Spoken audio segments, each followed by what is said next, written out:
Good morning dear students. आज की class में हम आप लोगों के लिए 12th क्लास का कंपाउंड सेंटेंस लेकर आए हैं और ये कॉम्प्लेक्स सेंटेंस पढ़ाने वाले हैं। और कॉम्प्लेक्स सेंटेंस यूपी बोर्ड की परीक्षाओं में और प्लस कंपटीशन में बहुत ही ज़्यादा महत्व रखता है और इतना विधिवत से आप लोगों को समझाएंगे कि आप लोग बहुत आसान से समझ जाएंगे। तो बिना देरी किए हुए हम चलते हैं अपने टॉपिक की ओर। और एक बात और, अभी तक आपने हमारे चैनल को सब्सक्राइब और लाइक नहीं किया होगा तो मेरे चैनल को सब्सक्राइब और लाइक करें और अपने दोस्तों के साथ शेयर करें। चलते हैं अपने टॉपिक की ओर। देखें, आज का टॉपिक का नाम है कॉम्प्लेक्स सेंटेंस, जिसकी हिंदी क्या है? मिश्रित वाक्य।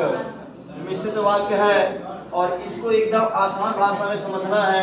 जैसे यहाँ पर इस गोले में, इस बर्तन में व्हीट रखा गया है और इस बर्तन में मस्टर्ड मीन सरसों रखा गया है और इसमें राइस रखा गया है और इसमें पल्स रखा गया है, इसमें मटर रखा गया है। तो अगर हम सभी राशियों को एक में मिला दें, ये बड़ा सा आपका बेसल है, सभी को मिला दें। यहाँ पर WMRP और P मीन्स सभी राशियों को हम एक में मिला दिया। तो आप लोग बताइएगा, केमिस्ट्री की भाषा में भी आप लोग पढ़े होंगे, एक समांगी मिश्रण और एक विषमांगी मिश्रण पढ़े होंगे। तो ये कौन सा मिश्रण बन रहा है? कौन सा मिश्रण बनेगा? समांगी बनेगा, विषमांगी बनेगा? विषमांगी मिश्रण बनेगा। रसायन विज्ञान की भाषा में ये हमारा विषमांगी मिश्रण बनेगा, क्योंकि राशियां भिन्न भिन्न है ना। अगर राशियां समान होती तब जाके समांगी मिश्रण बनता। तो अगर इंग्लिश में देखा जाए तो विषमांगी मिश्रण को क्या कहा जाता है? हेट्रोजेनस कहा जाता है। हेट्रोजेनस कहा जाता है विषमांगी मिश्रण को। तो ये केमिस्ट्री की भाषा में बता दिया गया। तो वैसे ये जब राशियां विषम रहेंगी तो जो वाक्य हमारा बनेगा वह बनेगा कॉम्प्लेक्स सेंटेंस। लेकिन अब बात ये फंसती है, जैसे केमिस्ट्री में राशियां भिन्न भिन्न है तो अंग्रेजी में राशियां कैसे भिन्न भिन्न होंगी, ये मैटर रखता है। तो इसका मीन्स यहाँ पर यह है कि कॉम्प्लेक्स सेंटेंस उस वाक्य को कहते हैं जिसमें कम से कम एक पीसी रहे और प्लस इसके बावजूद एससी हो सकते हैं। एससी मीन्स सब ऑर्डिनेट क्लास और पीसी का मतलब प्रिंसिपल क्लास। ये रहेगा तो क्या बनाएगा? हमारा कॉम्प्लेक्स सेंटेंस बनाएगा। अभी हम लोगों ने पढ़ा है कि सिंपल सेंटेंस कैसे बनाया जाता है। तो आप लोगों को बताया गया है कि सिंपल सेंटेंस उसे कहते हैं जिसमें सिर्फ एक फाइनाइट वर्ब आई हो, उसे हम लोग क्या कहते हैं? सिंपल सेंटेंस कहते हैं। और सिंपल सेंटेंस बनाने के लिए 8 प्रकार से हम आपको बताए हैं। अगर आप लोग ना देखे हो तो हमारी पिछली वीडियो में जाकर उसको देख लें कि सिंपल सेंटेंस कैसे बनाया जाता है। आज टॉपिक में ये चर्चा करने वाले हैं कॉम्प्लेक्स सेंटेंस। तो इसकी जो बैकबोन है, हम बोले तो मेन रज्जा है, जो रीढ़ की हड्डी है, वह यह है कि इसमें एक पीसी रहेगा और एक से अधिक एससी रहेगा। तो अब मेन पॉइंट आता है, what is PC, what is SC, मतलब पीसी कैसे बनता है और एससी कैसे बनता है। तो अब हम डिटेल में आपको बताएंगे कि पीसी कैसे बनेगा और एससी कैसे बनेगा। तो चलते हैं पीसी और एससी की तरफ। देखिए, तो आप लोगों को अब पीसी और एससी डिटेल से पढ़ना है। पीसी मैं एक बार और ये बताना चाहता हूँ कि पीसी और प्लस एससी रहेगा तो वह वाक्य कौन सा वाक्य कहलाएगा? कॉम्प्लेक्स सेंटेंस कहलाएगा। इसका मतलब है कि पीसी तो जरूर रहना चाहिए। ये जरूरी नहीं कि सिर्फ एक ही 80 रहे, एक से अधिक भी 80 रह सकते हैं इसमें, तब जाकर के आप उसको कॉम्प्लेक्स सेंटेंस कहेंगे। अब आइए देखिए, पीसी किसे कहा जाता है? पीसी का पूरा नेम, फुल नेम है प्रिंसिपल क्लास, जिसे हम हिंदी में कहते हैं प्रधान उपवाक्य, ये कहा जाता है। अब प्रधान उपवाक्य होता क्या है, मैं इसको हेडिंग के माध्यम से बताना चाहता हूँ। जैसे कि मतलब पीसी है ऐसा उपवाक्य है जो अपने अर्थ एवं भाव के लिए स्वयं में पूर्ण हो, जो अपने अर्थ एवं भाव के लिए स्वयं में पूर्ण हो, उसे पीसी कहते हैं। और इसको अगर और संक्षेप में आप याद करना चाहें तो आप इतना लिख लें, जो अपने आप में पूर्ण हो, जो अपने आप में पूर्ण हो उसे पीसी कहते हैं। बिल्कुल सिंपल में याद करें, जो अपने आप में पूर्ण हो उसे क्या कहते हैं? पीसी कहते हैं। और जो अपने आप में अपूर्ण हो उसे यस्सी कहते हैं। तो और संक्षेप में अगर आप लोग याद करना चाहते हैं तो इतना याद कर लें, अपूर्ण बराबर यस्सी और पूर्ण बराबर पीसी। बिल्कुल आसान भाषा में याद कर लें। ऐसे यस्सी को देखिए, यस्सी ऐसे उपवाक्य जो अपने अर्थ एवं भाव के लिए किसी पीसी पर निर्भर होते हैं उसे यस्सी कहते हैं। तो अगर परिभाषा आपको नहीं याद करना है, आप एकदम सरल से सरल एनी टाइम हर एक समय याद करना चाहते हैं तो बस इतना याद रखें, जो पूर्ण है वह पीसी है और जो अपूर्ण है वो क्या है? यस्सी है। तो इतना तो याद हो जाएगा कि नहीं याद होगा? क्या याद होगा? जो पूर्ण है वो पीसी, जो अपूर्ण है यस्सी। अब इसको पहचाना जाए कि कैसे पूर्ण होता है और कैसे अपूर्ण होता है। जैसे कि एग्जाम्पल यहाँ पर दिया गया है, यदि आप आएंगे तो मैं पैसा दूंगा। तो कि अंग्रेजी कुछ भी नहीं लिखा जाता, इसलिए मैं इसको काट दिया। यहाँ पर दो पार्ट बन रहा है। एक पार्ट बन रहा है यदि आप आएंगे, और इधर बन रहा है मैं पैसा दूंगा। तो आप लोग बताइएगा और यहीं तक पढ़िएगा, यदि आप आएंगे, और इसको कट करके पढ़ेंगे मैं पैसा दूंगा। तो बार बार यही पढ़ना है, यदि आप आएंगे। फिर शांत हो जाइए, यदि आप आएंगे। फिर शांत रहिए, यदि आप आएंगे। तो इसका मतलब है कि सुनने वाला कहेगा कि ये वाक्य आपका अपूर्ण है। आप और बोलेंगे और इसको ट्राई कर लीजिए, मैं पैसा दूंगा। शांत हो जाइए, मैं पैसा दूंगा। मैं पैसा दूंगा तो सामने वाला कहेगा भाई दे दो पैसा, उसमें क्या देर लगाए, ये पूर्ण है। ये क्या है? हमारा पीसी है। और ये देखें, जो बार बार कहने पर सामने वाला खुद ही कह देगा कि आपका वाक्य अपूर्ण है। तो ये अपूर्ण बराबर मैंने बताया वो क्या है? यस्सी। जैसे अगर आपसे हम क्वेश्चन एक पूछें कि भारत में मात्र सत्यात्मक सत्ता है कि पितृ सत्तात्मक सत्ता है, बताइए। मतलब भारत में माता का किसी परिवार में अधिकतर मालिक पिता होते हैं कि माँ होती है? पिता होते हैं ना। अब पिता मालिक होते हैं घर में, और लेकिन माँ हमारी जो होती है किसके ऊपर निर्भर रहती है? पिता के ऊपर। तो अगर हम कहें तो या तो पति पत्नी कोई भी रहेगा, पत्नी रहेगी किसके ऊपर डिपेंड रहेगी? हस्बैंड के ऊपर। किसके ऊपर? हस्बैंड। जो हंस करके बैंड बजा दे उसको क्या कहते हैं? बैंड। अब उसके बाद यहाँ पर है वाइफ। अब हस्बैंड और वाइफ में आपको बताना है कौन पीसी है कौन यस्सी है। हस्बैंड हमारा क्या है? पीसी है यार, हस्बैंड पीसी है, और ये वाइफ क्या है? यस्सी है। लेकिन बच्चा एक बात ध्यान देना, अगर पत्नी नौकरी वाली है और पति बिना नौकरी वाला है, पत्नी अगर नौकरी वाली है और पति नौकरी की उसके पास नहीं है तो ये उल्टा हो जाएगा। क्योंकि क्या करेगी? वाइफ पीसी का काम करेगी। करेगी नहीं करेगी? क्योंकि जो वाइफ कहेगी वही हस्बैंड बच्चा करेंगे। और कहेगी लड़का खिलाओ तो लड़का खिलाएंगे, और खाना बनाओ तो हस्बैंड खाना बनाएंगे, हमको चाय बना कर दो तो चाय बना कर देंगे। तो ये उल्टा हो जाएगा किन्हीं केसेस में। और ये अक्सर कहाँ पर? सिटी में अक्सर मिलेगा। मिलेगा ना। लेकिन अक्सर देहात गांव में क्या है कि हस्बैंड जो होता है वो पीसी होता है और वाइफ को क्या होती है? यस्सी होती है। लेकिन मैंने बताया कि जो भारी पड़ेगा वही क्या होगा? पीसी बनेगा। तो इतना समझा दिया यस्सी पीसी। और मैं वाक्यों से बताऊंगा, बोल कर बता रहा हूँ। जैसे अगर बोल दिया जाए कि जब चुनाव ना होता है, कहते हैं ना, जब तक सूरज चांद रहेगा तब तक तेरा नाम रहेगा। आप लोग इस वाक्य में समझिए और बताइए कि कौन सा पीसी है, कौन सा यस्सी है। जब तक सूरज चांद रहेगा तब तक तेरा नाम रहेगा। तो आप लोग बताइए कौन सा पीसी है, कौन सा यस्सी है। जब तक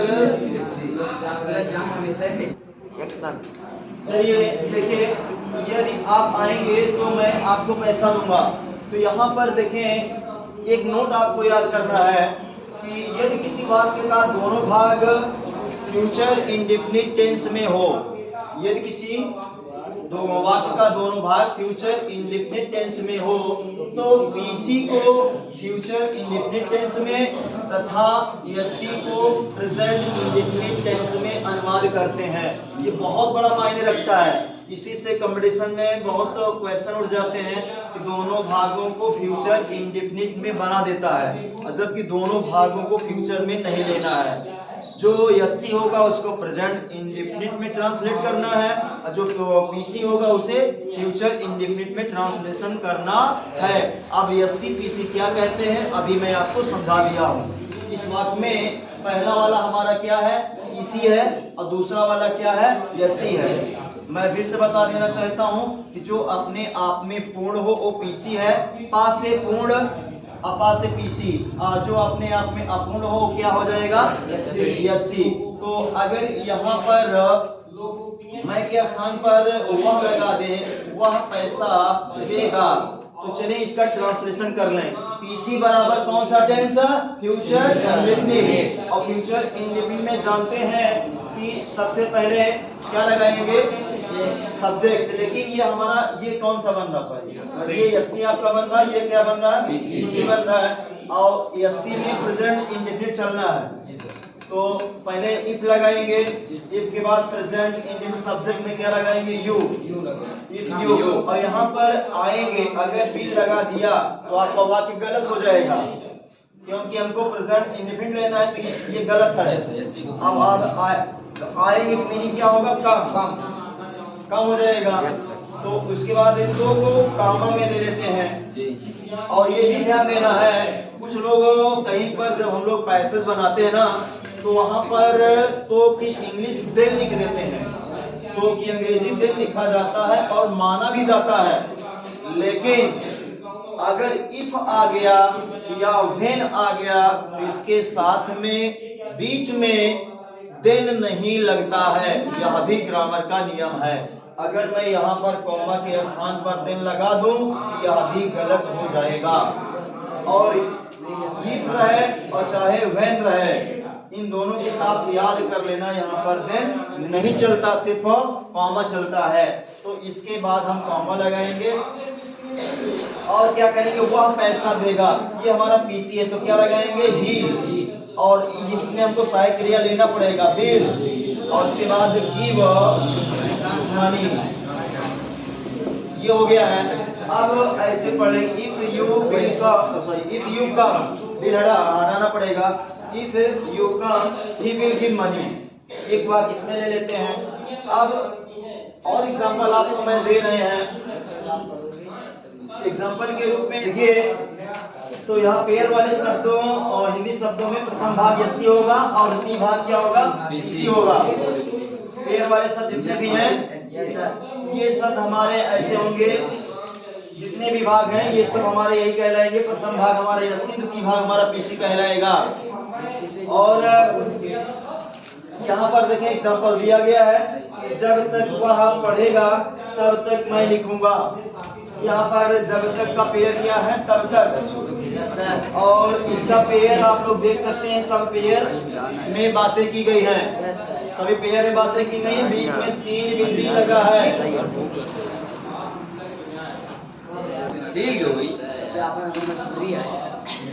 चलिए, तो यहाँ पर एक बात है, आप ध्यान से देखिएगा। क्वेश्चन ये करना है कि जो 3 बिंदी लगा है कहाँ पर लिखा है, एपी ठाकुर में। पेज नंबर कितना है, 526 पर लिखा है। 526 पर लिखा है, लेकिन और अन्य किताबों में देखते हैं कि ऐसे बहुत सारी बिंदियों को वहां पर लगा दिया जाता है। तो पहला भाग आपका यस्सी कहलाएगा और दूसरा भाग क्या कहलाएगा? पीसी। सामान्य तौर पर ऐसा ही चलता है। तो ऐसे पेड़ वाले हिंदी शब्दों में प्रथम भाग यस्सी होगा और द्वितीय भाग पीसी होगा। तो देख लें, जब तक वह पढ़ेगा तब तक मैं लिखूंगा। 2 पार्ट बन रहा है। पहला पार्ट कहां से कहां तक बनेगा? ये, और दूसरा भाग यहां तक बनेगा ना। तो पहला पार्ट अब क्या हो जाएगा?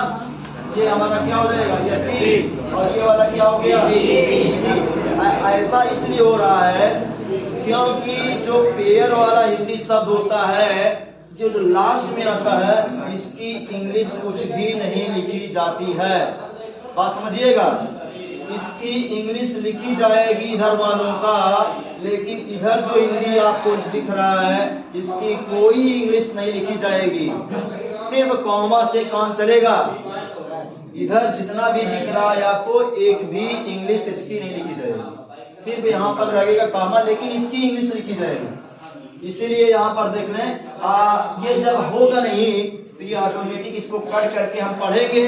तो कट करके अगर हम इसको पढ़ें तो इतना कट हो जाएगा, इतना कट जाएगा ना। अब बचेगा क्या? मैं लिखूंगा, तो मैं लिखूंगा अपने आप में पूर्ण है। तो पूर्ण क्या है? पीसी है। और इसकी अंग्रेजी लिखी जाएगी जब तक की, तो जब लिखा जाएगा तो यहाँ से पूरा पढ़ा जाएगा। तो अब पढ़ेंगे जब तक वह पढ़ेगा। ये अपने आप में क्या है? अपूर्ण है। अपूर्ण बराबर या यस्सी है। तो अब अभी हम बताए थे यस्सी का ट्रांसलेशन किसमें होता है? प्रेजेंट। और पीसी का ट्रांसलेशन फ्यूचर इंडेफिनिट। चलें करें इसका ट्रांसलेशन। जब तक का मीनिंग होता है एज लॉन्ग एज।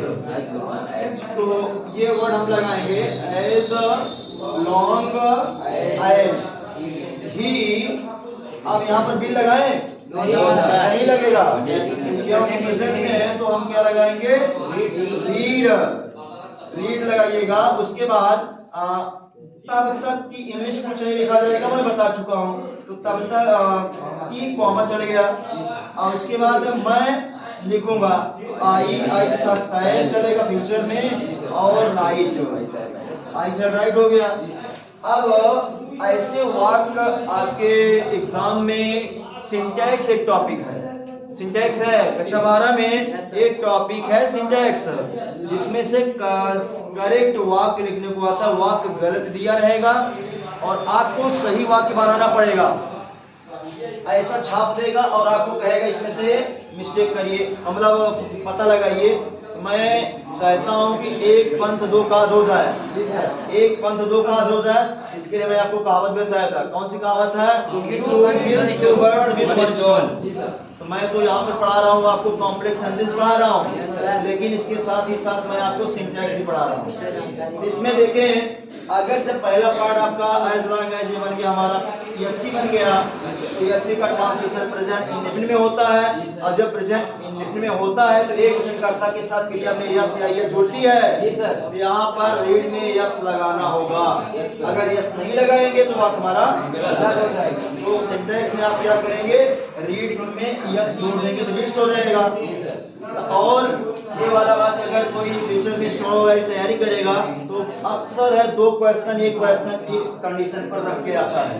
अब करता क्या मिस्टेक में, या तो यहाँ पर बिल लगा देगा और या तो यहाँ पर एक वचन क्रिया में यस या यस नहीं जोड़ेगा। यहाँ पर होता है। इतना हो चुका है ऐसे। अब अभी तो मैं कॉम्प्लेक्स सेंटेंस का बैकग्राउंड बना रहा था कि कैसे हम यस्सी और पीसी को समझेंगे। मैं हिंदी के माध्यम से ये बताया कि कैसे यस्सी समझेंगे, कैसे पीसी समझेंगे। इतना सब कुछ करने के बाद अब हम आएंगे इंग्लिश वाले सेंटेंस पर, सेपरेट लिखेंगे और कंबाइन में करके समझाएंगे। अगर मैं यस्सी और पीसी को इतने डिटेल से ना समझाया होता तो मैं डायरेक्ट अगर समझाने लगता तो आपके समझ में बातें ना आती। यस्सी क्या चीज होती है, कैसे जुड़ेगा। सपोज दैट अगर हम एक वाक्य यहीं पर लिख देते और कह देते इस वाक्य को जोड़कर दिखाओ, जैसे यहाँ पर लिखा गया था इसी का अलग अलग वाक्य लिख देते, अलग अलग वाक्य का मतलब सेपरेट। अलग अलग वाक्य का मतलब क्या? तो हम बोल देते कि यहाँ पर लिखा है कि इफ या ऐसे जोड़ देंगे यू विल कम, उसके बाद ही विल गिव मनी, ऐसा हो गया। दोनों में बिल दिख रहा है ना? जब दोनों पार्ट में बिल दिख जाएगा और बोलेगा साइड में बोलेगा क्या बनाना है? कॉम्प्लेक्स। अगर साइड में दिख रहा कॉम्प्लेक्स बनाना है तो समझ जाना पक्का है कि हमको कहीं ना कहीं एक को एससी बनाना पड़ेगा, एक पार्ट को एससी बनाना पड़ेगा, क्योंकि दोनों पार्ट में बिल दे रखा है। तो एक पार्ट को हम एससी बना लेंगे। अब कैसे? अब हम कंबाइंड करेंगे ना, कंबाइंड करेंगे, किसी एक चाहे इसको बना लें। अब हमारी इच्छा पर निर्भर करता है, चाहे इसको बना लो, क्योंकि हिंदी तो दिया नहीं है वहां पर, एग्जाम में हिंदी तो दिया नहीं रहेगा, तो हम चाहे इसको बना लें, तो चाहे इसको बनाइए, लेकिन हम पहले है तो हम इसको जब एक पार्ट को एससी बनाएंगे। कैसे एससी? मतलब ये पहले एससी नहीं दिया रहेगा यार, पहले तो अपने आप में अलग अलग वाक्य रहेगा तो पूर्ण रहेगा ना, पीसी रहेगा। अभी ये भी पीसी है और ये भी पीसी है, लेकिन अलग अलग वाक्य है, दोनों को जोड़कर बनाना है कॉम्प्लेक्स है। तो हम पार्ट दोनों में बिल दिख रहा है, एक पार्ट को एससी बनाना है, चाहे जिसको बनाइए, क्योंकि वहां पर हिंदी नहीं लिखा रहेगा। तो मैं पहले वाले को बना लूं, उधर वाले को बना लूं, चाहे जिसको बना लूं, पहले वाले को बनाइए। और एससी ये जरूरी नहीं है कि इफ से बनाऊं, चाहे जिससे मैं एससी बना सकता हूं, मतलब लेकिन चाहे इफ से बनाऊं, अगर फिर तो इफ लगाया, इफ के बाद फिर यू, और उसके बाद ये बिल अपने आप उसको हटाना पड़ेगा। तो हटाने के लिए मैंने इतना लंबा आपको विस्तार में समझाया कि क्यों ये बिल हटेगा, बिल हटेगा और उसका डायरेक्ट कम आएगा, और ये वाला बात पूरा का पूरा वैसे कोई काट देना है। तो ही विल गिव मनी, ये हमारा इंट्रोडक्शन रहा कॉम्प्लेक्स को लेकर के। अब इसको हम लोग यहाँ पर समझ चुके हैं। अब डिटेल से कॉम्प्लेक्स सेंटेंस को पढ़ेंगे, डिटेल से पढ़ेंगे कॉम्प्लेक्स सेंटेंस को।